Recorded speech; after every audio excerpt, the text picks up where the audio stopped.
There's Feather the cat. Well, I haven't put a lot of video up on this American Russian Survival channel for a while, but I just want to do a quick video here. You know, I put this carburetor on this Suzuki Samurai, or it's actually it's a Jimny 1300, but it's basically a Samurai. It's got the 1.3 liter engine, 80 cubic inch. It's Toyota carburetor. Put it on there a couple years ago. It was always kind of flaky. And one time it was flooding out about 4 months ago. So, you know, I cleaned out the needle valve. And there's like a needle valve and a float in here. So I cleaned it. And it was working fine for like a month. And all of a sudden it started acting up again. So I cleaned it out again. Then I wound up turning down the fuel pressure. And it was okay for a while. And then it started acting up again. So I lowered the float where like the float goes, like the float, if it's low, as soon as the bowl fills up, it presses up against this needle valve.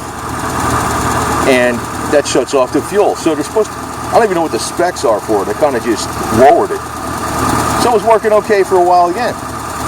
But then I noticed it started flooding out. It was sitting idling a while. So now it's been sitting idling for about 8 minutes.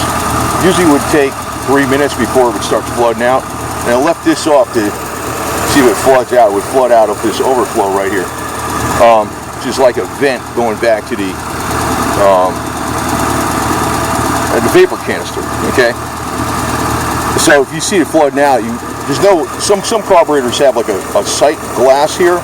You can see the float, you can see the fuel level and adjust the float with a screw on the top here. That's like a Holley's got that, which is nice. But you know, it just didn't have it. So I took the needle valve out and I looked at it physically. And I noticed the sides, there's like, it's a piece of brass and there's a rubber tip. And then sometimes the rubber tip gets deformed. I'm thinking it's only a couple years old. It's a brand new car. The three corners of the brass, they were rough. The needle valve is like, it's like in a triangle that sits in a round hole. I smoothed them out with some emery. And then I put it back in. Then I wound up having to adjust the float a couple times. Kind of guessed what it was, but it's been sitting here now probably 10 minutes idling nice and steady. So no flooding. And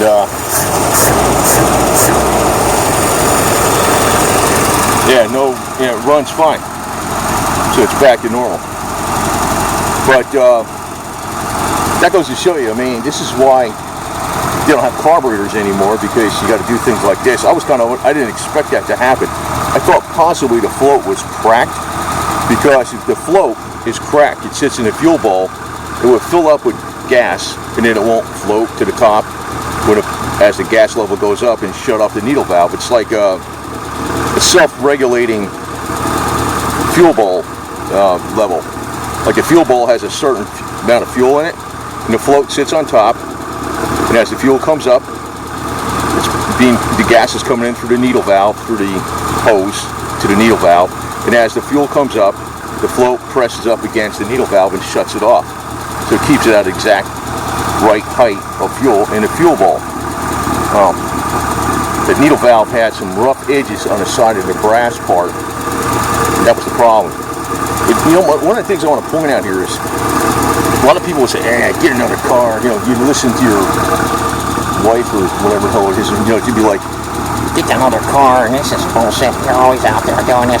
Well, you know what? Once you do that, you know, you see where you are now. The cars after 1996 are a lot harder to work on. Even that 99 convertible is much more difficult to work on than this car. But now, you got computer components that are even in the dashboard, not even talking about, you know, the BCM, the body control module, and the different displays and stuff, that can cost as much almost as an engine. And now they're going to go to, you know, Ford is already making cars with wireless, drive-by-wire technology and like autopilot, self-driving. Pretty soon you're not going to see cars even with, you know, this is what they want, without a steering wheel, without gas pedals or anything like that, probably be all electric. The thing is, you're going to be controlled where you go. These kind of cars might be grandfathered in, possibly, I don't know. But the American population, by supposedly going to something easier, has entrapped themselves in a labyrinth they can't get out of. Yeah, this thing must be good to go. It's been sitting here probably about 12 minutes now, and it's not flooding out.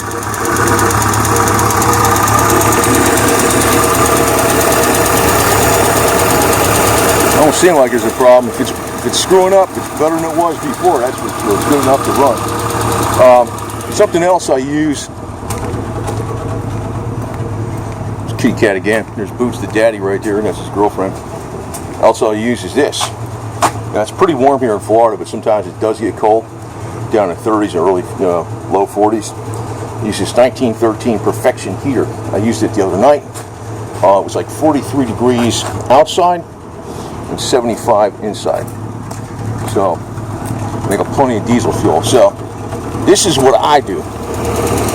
I run diesel in that because, not in this thing, what I'm talking about in the heater, because it's got a cotton wick and it's a 1913 design. You don't need kerosene with those kind. Diesel fuels has more heat, more BTUs per gallon. So when I put diesel fuel in there, I can run it on, not flat out, but high for about 13 hours without it running out. It's pretty good, ain't it?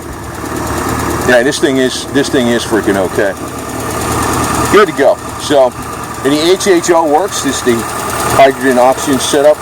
You can see it's producing gas right there. It's coming out here. We have, when you put this air cleaner back on, it goes in that hole. And it goes in the carburetor. It gives you a little more fuel efficient mix. So, good, I can take this out on the road again. I was wondering what that problem was. I didn't think the needle valve, well, I guess you couldn't replace the needle valve, but just taking a little emery to the sides.